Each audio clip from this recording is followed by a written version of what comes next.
I need to say this clearly at the start. I don't believe in conspiracies. I've never believed in conspiracies. I'm a medical billing specialist for a urology practice in Shreveport, Louisiana, and my entire professional life is built on the idea that systems work, that when you enter a code, it goes to the right place, that when an institution sends you a piece of mail, the institution exists, that when your government asks something of you, the ask has a structure you can see and a boundary you can find. I need to say that because what I'm about to describe sounds like the testimony of someone who has lost that confidence, and maybe I have. But I didn't lose it because I went looking for shadows. I lost it because a shadow sent me a letter, and I tried to send it back. The summons arrived on a Tuesday in March. Standard Caddo Parish envelope, standard typeface, standard language about reporting for jury service at 8 a.m. on April 14th. I almost threw it on the counter with the rest of the week's mail, but the courthouse address caught me. It listed the 8th District Court of Bienville Parish. I don't live in Bienville Parish. I've never lived in Bienville Parish. Bienville is 2 hours north of Shreveport, piney woods and small towns. I've driven through it maybe twice in my life. More than that, and I checked this immediately.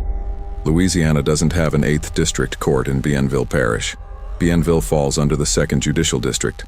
There's no 8th.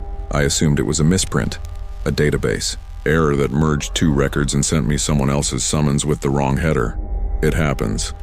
I work in medical billing. I know how often a system can confidently assert something that never occurred.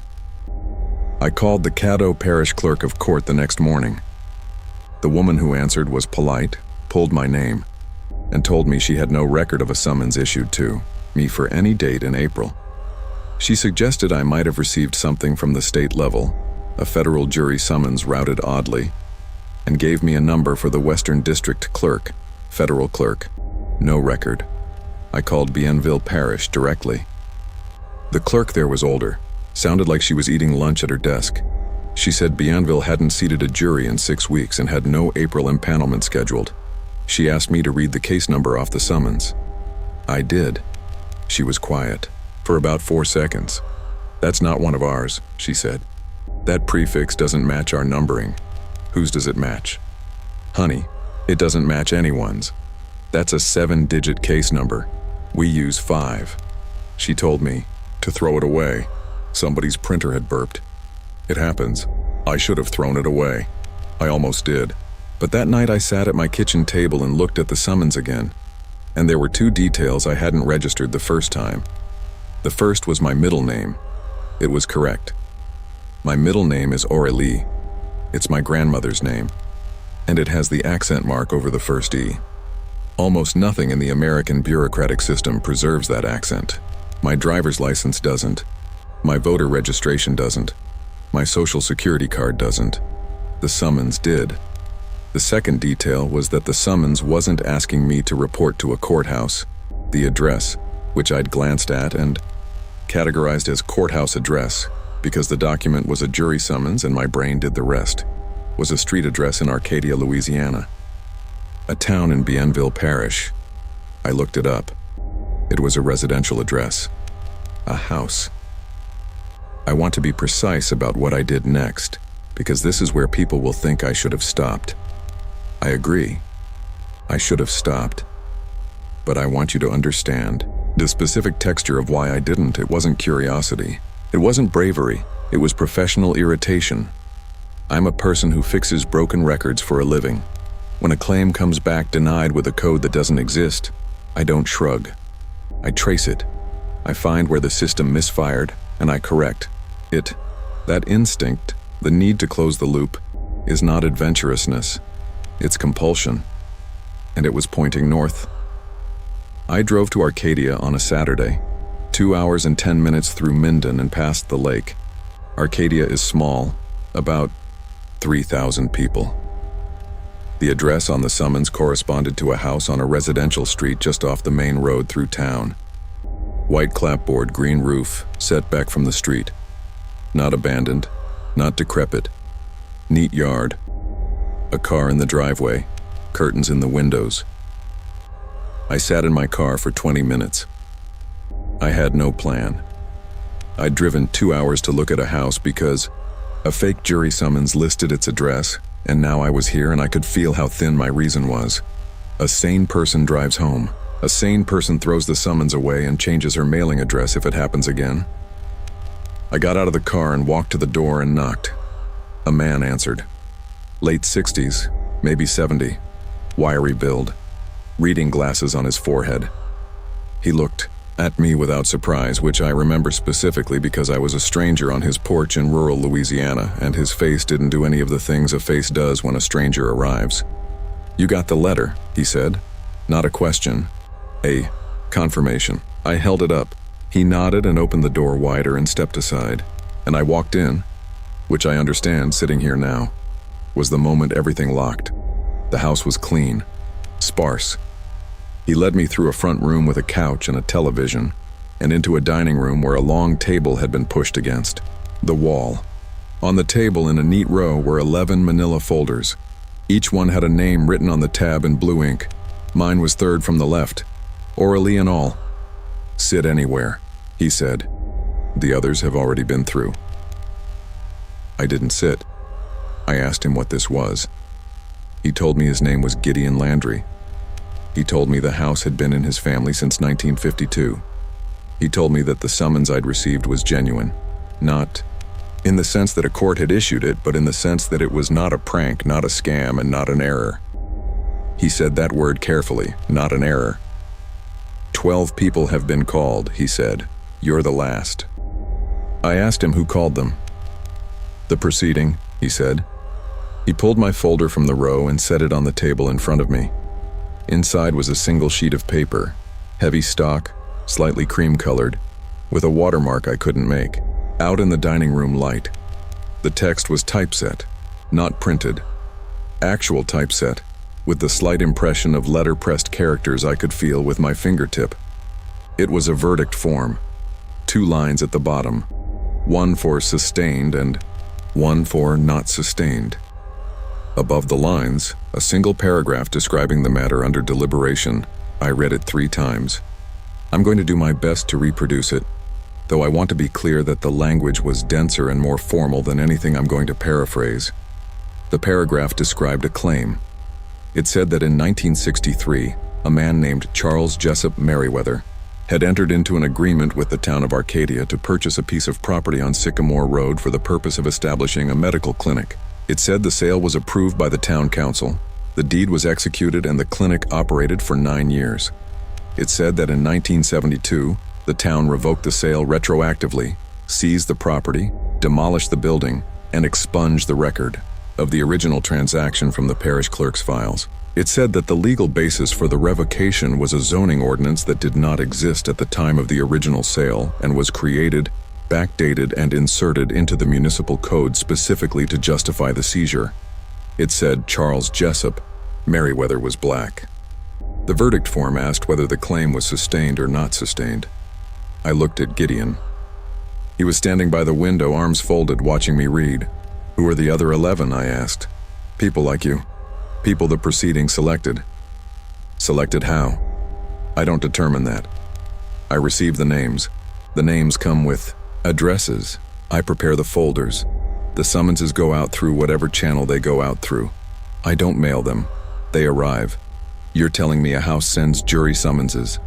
I'm telling you a proceeding convenes when it convenes.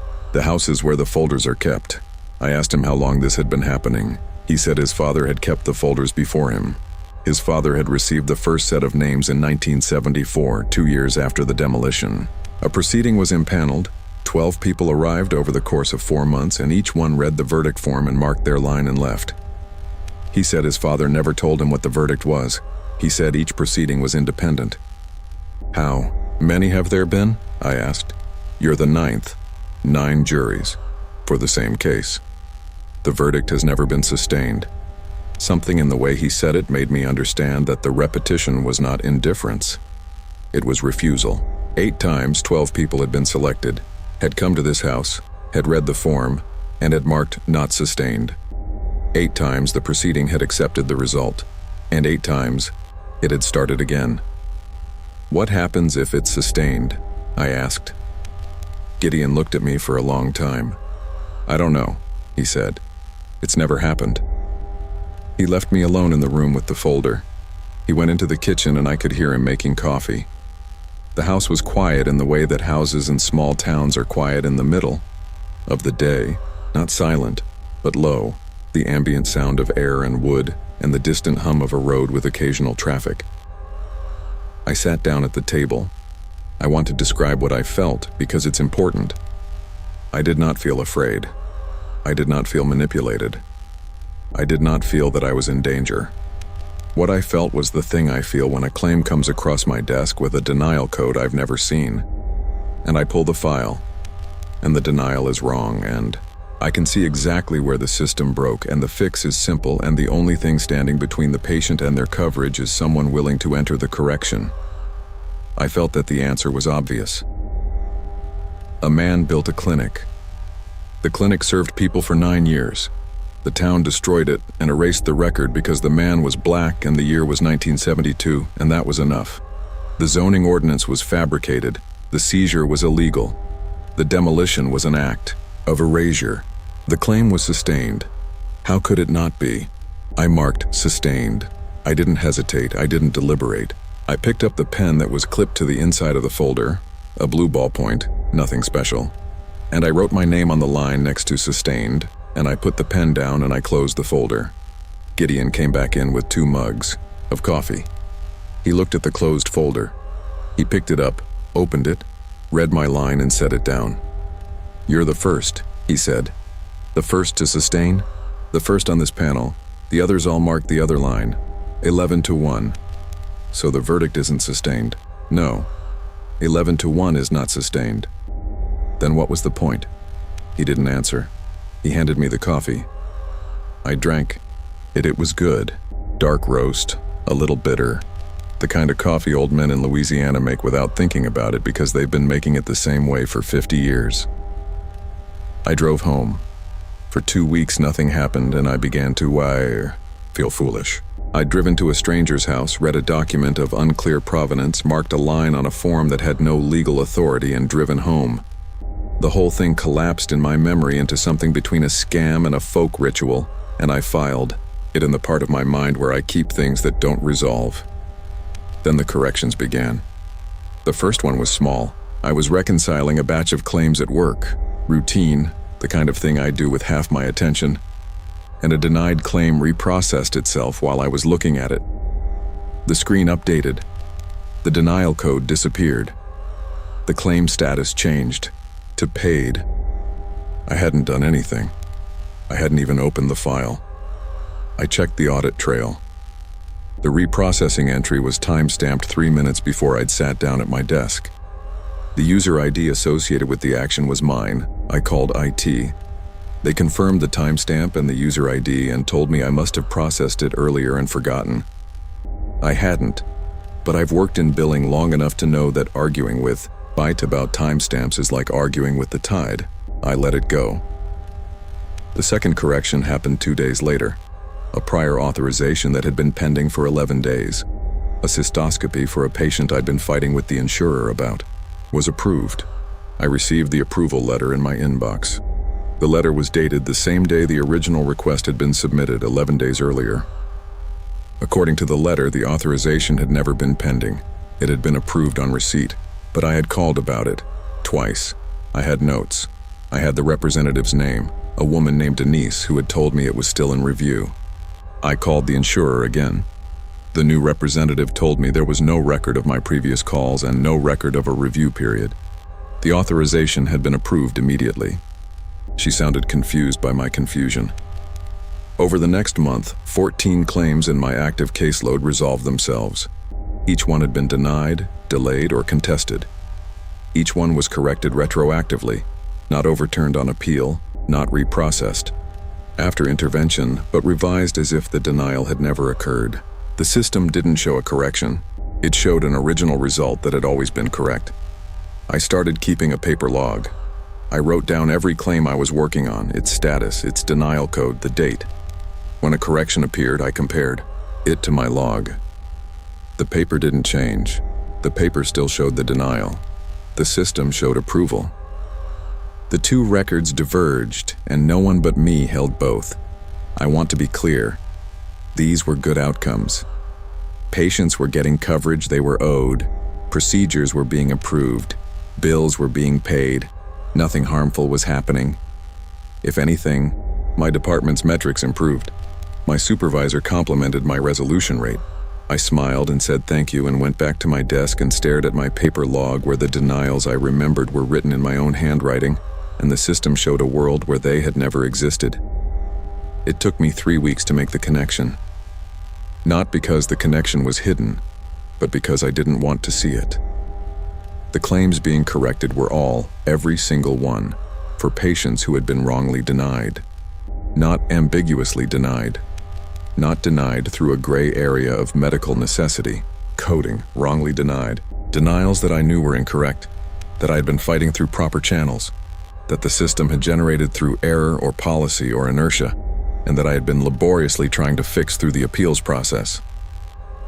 The corrections were doing what I did for a living, but they were doing it by revision, not appeal. They were reaching into the record and making it so the wrong thing had never happened. I drove back to Arcadia on a Sunday. Gideon was on his porch. He saw me coming, up the walk, and nodded like he'd been expecting me, which by that point didn't surprise me. "Something's changing records," I said.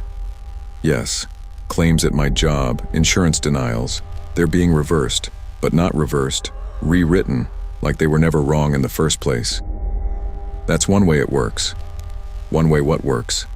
The sustained verdict." I sat down, on the porch step.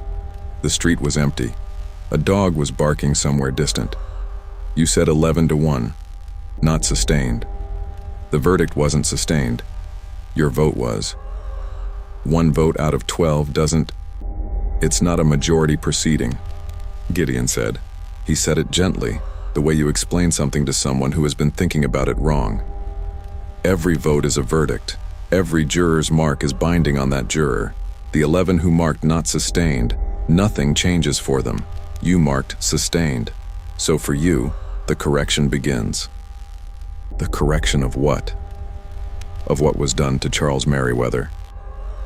"I work in urology billing." "What does that have to do with..." "You correct wrongful denials," Gideon said. "That's what you do. That's your work. The proceeding. Found the person whose daily labor is the closest analog to the remedy it requires, and it selected her. You voted to sustain. Now the correction operates through the channel it found, which is you, which is your work, which is the thing your hands already do." I sat there for a long time. "How far does it go?" I asked. "I don't know. My father sustained on the second proceeding. He was a surveyor. After his vote, property lines in the parish started correcting themselves. Deeds that had been manipulated during the seizure, adjacent parcels that had been redrawn to erase the clinic's lot, began reverting in the county records. Not visibly, not through any filing. The records simply showed what they should have shown all along. He said it took about 2 years. And then it stopped. The survey correction stopped, but he said his work got easier in ways he couldn't always trace. Boundary disputes that should have been contentious resolved simply. Measurements came out clean. He said it was as if the act of sustaining had aligned something in the part of the world his skills touched. That sounds like a gift. Gideon looked out at the street. My father also said he could never be wrong again. About measurements, about property lines. He said after the first year he lost the ability to make an error in his professional work. He said it sounded like a blessing and it was the loneliest thing that ever happened to him. I didn't understand what he meant. Not then. I understand now. It's been 7 months. The corrections have not stopped. They've expanded. It's not just my active caseload anymore. Claims I'm not working on, claims assigned to other billers in the practice, are resolving when I walk past their desks. Not all claims. Only the ones that are wrong. Only the genuine errors. The system reaches through whatever proximity I have to the work, and it fixes what is broken, and it rewrites the record so that the breakage never existed. My resolution rate is now the highest in the practice by a factor I can't explain to anyone. I've been promoted. I've been given A raise. I've been asked to train other billers, and I've done it. And the training is useless because what I do isn't a technique. It's a field. It radiates from me. When I sit in a room with a computer that contains a wrongful denial, the denial begins to correct itself. I don't have to touch it, I don't have to see it, I just have to be near it. This sounds like a miracle. Let me tell you what it actually is. I can't be wrong. Gideon's father was right. The correction doesn't distinguish between the system's errors and mine. I used to make mistakes. Small ones. Transposed digits, a wrong modifier, a procedure code entered from memory that was off by one character. Human mistakes. The kind of mistakes that make you catch yourself and fix it and move on. Those are gone. My hands don't make them. My eyes don't miss them. I type a code and it's right, and it's always right. And I can feel the rightness like a wall on either side of my fingers channeling them. I can't make a mistake.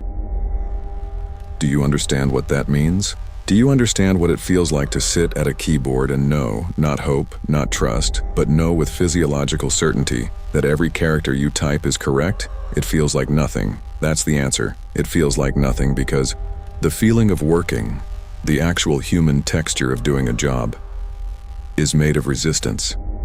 It's made of the hesitation before you enter a code and the half-second check where you glance at the screen and the tiny pulse of relief when the system accepts it. Those micro moments of doubt and verification are the feeling of being a person doing a task. They're gone. I do my work perfectly and I feel nothing while I do it. I sit at my desk for 8 hours and my hands move and everything they touch becomes correct and the day passes like water through a pipe. My coworkers have noticed, not the perfection. The perfection is invisible because the records show it was always this way. What they've noticed is me. I'm different, quieter, more efficient, less present. A woman I've worked with for 6 years told me last month that I seem focused, and the way she said it was the way you describe a machine. She meant it as a compliment. I heard what she actually saw. I've started making deliberate errors, small ones. I'll type a wrong digit on purpose just to feel the resistance, but my hands won't do it. I press the wrong key and the right character appears on the screen. I've tried 9 times. The correction is in my motor cortex now. It won't let me be inaccurate. 2 weeks ago, I was at the grocery store. I handed the cashier a $20 for a bill that came to $14.37. She gave me back $5.63 and change. Correct. Unremarkable. Except that I watched her hands count it out and I knew. I could feel it in my chest like a gear engaging. That if she had miscounted, the bills in her hand would have rearranged themselves. I don't mean I believed that, I mean I perceived the mechanism. I could feel the correction sitting in the air between her hand and mine, ready to activate, patient as gravity. The field is growing. I went back to Gideon last week. He looked older, tired. I asked him how many of the 9 proceedings had resulted in at least one sustained vote. 4, he said, including yours. And the other 3, the jurors who sustained. Did they experience what I'm experiencing? In their own channels, yes. A school teacher in Natchitoches, a county road supervisor in Ruston, a woman who ran a small pharmacy in Jonesboro. What happened to them? The teacher couldn't give a wrong grade. She said her pen wouldn't write an inaccurate mark. She retired after 2 years because she said grading had become like breathing, automatic, perfect, and devoid of the judgment that made teaching feel like teaching. The road supervisor? Every road in his jurisdiction became flawless. No potholes, no drainage failures. The asphalt corrected itself around his roots. He drove less and less. By the end, he said he could feel the roads repairing themselves when he was in bed at night, miles away, and the feeling was like having a limb he couldn't control. The pharmacist? She's still alive. She's 91. She hasn't filled an incorrect prescription in 46 years. She told me once that she can't remember what it felt like to double-check a dosage. She said she mourns the checking more than anything else she's lost. Gideon. What was the correction supposed to be? Specifically, what did Charles Merriweather's clinic do? It provided medical care to black families in Arcadia who had no other access, for 9 years. Then the town took it away and erased the record, and no one could prove it had existed. So the correction is the restoration of access to care. The correction is the reversal of wrongful denial. That's the shape of the injury. That's the shape the remedy takes. It finds the channel closest to its own geometry and it moves through it. And it doesn't stop. My father said it quieted down after 2 years. Your father was a surveyor. Property lines are finite. I process medical claims. There is no end to wrongful denial in American medical billing. There is no bottom. There is no point at which every error has been corrected because the system produces errors faster than any correction can run. Gideon didn't say anything for a while. That may be why the proceeding keeps impaneling, he said quietly. The correction hasn't been completed. So it starts again. Looks for more channels. I drove home. I sat at my kitchen table, and I opened my paper log. The one with the original denials written in my handwriting, the only record anywhere that the errors ever existed. And I counted the entries. 341 corrections in 7 months. 341 wrongful denials that the system now says never happened. 341 patients who received the care they were owed, retroactively, silently, with no record of the fight that never had to happen because someone rewrote the past to make it right. And me, sitting in the middle of it. A woman whose hands can't be wrong, whose work has become frictionless, whose competence is now a permanent, autonomous, self-sustaining condition that operates whether she consents or not. I sustained the verdict. I voted to correct a historical wrong, and the correction said yes, and threaded itself through the eye of the needle that was my daily labor. And now it sows. It sows all day. It sows in my sleep. I can feel claims resolving in databases I've never accessed, in cities I've never visited, in systems I have no login for. The field doesn't need my hands anymore. It just needs me to exist near the work. Last night I dreamed about Charles Merriweather's clinic. I've never seen a photograph. No photographs survive. But in the dream, I was standing in the waiting room, and it was full. Families, children, an elderly man with a cane, a pregnant woman filling out a form, and the form was a claims submission, and the code on the form was correct. And the authorization was pre-approved, and the denial had never been entered. And the waiting room was warm and well lit, and no one was afraid of what the bill would say. I woke up crying, not from sadness, from the recognition that the dream was the most beautiful thing I'd ever seen, and that the beauty was the thing that was eating me and that I could not want it to stop. I'm still going to work. I'm still sitting at my desk. My hands still move and the codes are still correct, and the denials still dissolve around me like fog in morning heat. I am the most effective medical biller in the state of Louisiana, and possibly the country, and I have not made a single autonomous professional decision in 4 months. I don't know how to tell you what I've lost. It's not my skill. My skill is perfected. It's not my job. My job has never been better. It's not my health or my safety or my relationships. Nothing external has deteriorated. What I've lost is the experience of trying. The trying was the whole thing. The trying was where I lived. The moment of doubt before I enter a code. The small triumph of catching my own error.